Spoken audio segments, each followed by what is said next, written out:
శ్రీ రామలింగేశ్వర స్వామి దర్శనం మనం ఈరోజు హైదరాబాద్కి అతి సమీపంలో ఉన్న అత్యంత పవిత్రమైన చారిత్రక క్షేత్రం కీసరగుట్టకు వెళ్తున్నాం. ఫ్రెండ్స్, మొదటగా మనం ఇక్కడికి ఎలా రావాలో రూట్ క్లియర్గా తెలుసుకుందాం. కీసరగుట్ట మన హైదరాబాద్ సిటీ సెంటర్ నుంచి దాదాపు 30 నుండి 35 కిలోమీటర్ల దూరంలో ఉంది. మీ సొంత వాహనాల్లో వచ్చేవారైతే 2 మార్గాలు ఉన్నాయి. ఒకటి ఈసీఎల్ క్రాస్ రోడ్స్ నుంచి, లేదా outer ring road exit number 8 దగ్గర దిగితే 10 నిమిషాల్లో కొండ కిందికి చేరుకుంటారు. ఇక పబ్లిక్ ట్రాన్స్పోర్ట్ అంటే ఆర్టీసీ బస్సుల్లో వచ్చే వాళ్ళ కోసం బెస్ట్ ఆప్షన్స్ చెప్తాను, నోట్ చేసుకోండి.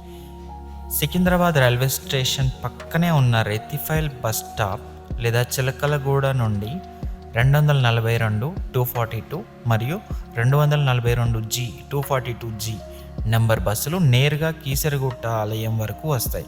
ఒకవేళ మీరు ఈసీఎల్ నుండి రావాలనుకుంటే అక్కడి నుండి కూడా ఫ్రీక్వెంట్గా ఆర్డినరీ బస్సులు ఉంటాయి. ప్రయాణ ఖర్చు చాలా తక్కువ, కేవలం 30 నుంచి 40 రూపాయల్లో మీరు ఇక్కడికి చేరుకోవచ్చు. ఘాట్ రోడ్ డ్రైవ్ కూడా చాలా అద్భుతంగా ఉంటుంది. చుట్టూ పచ్చని అడవి ప్రాంతం కనిపిస్తూ ఉంటుంది. ఫ్రెండ్స్, మనం ఇప్పుడు కొండపైకి చేరుకున్నాం. ఇక్కడ కొండపైన వెలిసిన ప్రధాన దైవమే శ్రీ రామలింగేశ్వర స్వామి. ఈ ఆలయానికి గొప్ప విశిష్టత ఉంది. భారతదేశంలో చాలా శివాలయాలు తూర్పు ముఖంగా ఉంటాయి, కానీ కీసరగుట్ట ఆలయం పశ్చిమ ముఖంగా ఉంటుంది.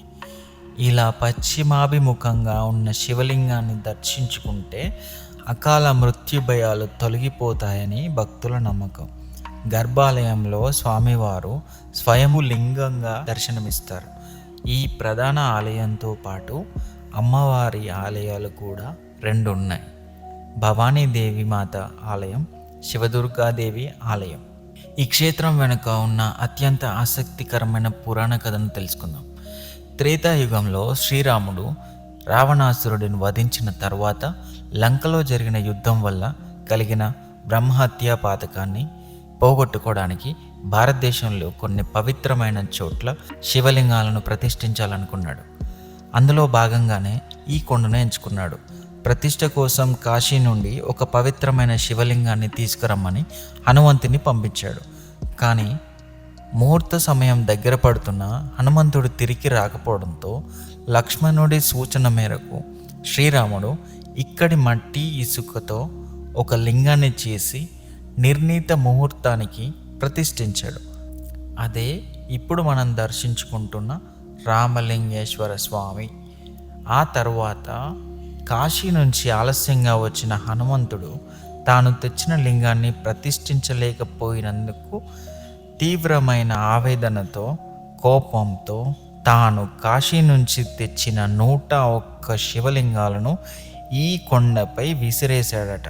హనుమంతుడు అలా విసిరేయడం వల్లే ఈ గుట్ట చుట్టూ మీరు ఎటు చూసినా వందలాది వేలాది చిన్న చిన్న శివలింగాలు కనిపిస్తాయి. చరిత్రకారుల ప్రకారం ఒకప్పుడు ఇక్కడ దాదాపు 4000కు పైగా శివలింగాలు ఉండేవట. అందుకే దీనిని కేసరిగిరి అని కాలక్రమేణా కీసరగుట్ట అని పిలవడం ప్రారంభించారు. క్రీస్తు శకం 4వ శతాబ్దం 5వ శతాబ్దంలో, అంటే దాదాపు 1500 సంవత్సరాల క్రితం తెలంగాణ ఆంధ్ర ప్రాంతాలను పరిపాలించిన విష్ణుకుండిన రాజుల మొదటి రాజధాని కీసరగుట్టే. కీసరగుట్టలో జరిగే అతిపెద్ద పండుగ మహాశివరాత్రి.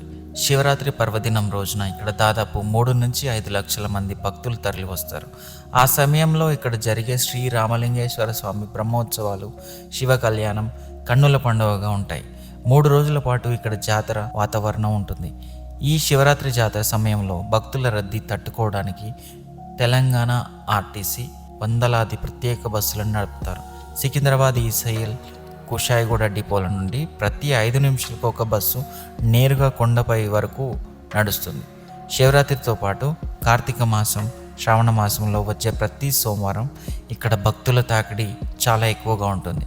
కార్తీక మాసంలో కొండపై మహిళలు వెలిగించే దీపాల వెలుగులతో కీసరగుట్ట అంతా ఒక స్వర్గంలా మెరిసిపోతుంది. అలాగే శ్రీరాముడు మరియు హనుమంతుడితో ఈ స్థలానికి ప్రత్యక్ష సంబంధం ఉండడం వల్ల శ్రీరామనవమి, హనుమాన్ జయంతి రోజుల్లో కూడా ఇక్కడ వేలాది మంది భక్తులు ప్రత్యేక పూజల్లో పాల్గొంటారు. ఆలయ సమయాలు ఉదయం 6 గంటల నుంచి మధ్యాహ్నం 12:45 వరకు, మళ్ళీ సాయంత్రం 3 గంటల నుంచి రాత్రి 7:30 వరకు. ఒకవేళ మీరు మీ ఫ్యామిలీతో వచ్చి ఇక్కడ స్టే చేయాలనుకున్నా లేదా మంచి లంచ్ డిన్నర్ చేయాలనుకున్నా కొండ కిందే తెలంగాణ టూరిజం వారి హరిత హోటల్ ఉంది. ఏసీ నాన్ ఏసీ రూమ్లు అందుబాటులో ఉన్నాయి. భక్తి చరిత్ర అనే చూసాం కదా, ఇప్పుడు కొంచెం ప్రకృతిని ఆస్వాదిద్దాం. నేను ఇప్పుడు కొండ చివరున్న వ్యూ పాయింట్ దగ్గర నిలబడ్డాను. ఇక్కడ నుంచి కిందకి చూస్తే చుట్టూ గ్రామాలు, పచ్చని పొలాలు, దట్టమైన అడవి ఎంత గమ్మత్తుగా కనిపిస్తున్నాయో. మీరు కనుక సాయంత్రం 5 గంటల సమయంలో ఇక్కడికి వస్తే అద్భుతమైన సన్సెట్ వ్యూని ఎంజాయ్ చేయొచ్చు. ఇక్కడ ఫోటోలు మరియు ఇన్స్టాగ్రామ్ రీల్స్ చేసుకోవడానికి మంచి మంచి స్పాట్స్ ఉన్నాయి. అలాగే పిల్లల కోసం పక్కనే చక్కటి ఎకో పార్క్ మరియు డీర్ పార్క్లు కూడా ఉన్నాయి. కాబట్టి పిల్లలు కూడా చాలా ఎంజాయ్ చేస్తారు. మీలో ఎవరెవరు కీసరగుట్టకు వచ్చారు, ఒకవేళ వస్తే మీ ఎక్స్పీరియన్స్ ఎలా ఉందో కింద కామెంట్ సెక్షన్లో నాతో షేర్ చేసుకోండి. ఈ వీడియో కనుక మీకు నచ్చినట్లయితే నా శ్రమకు గుర్తింపుగా తప్పకుండా ఒక లైక్ చేయండి.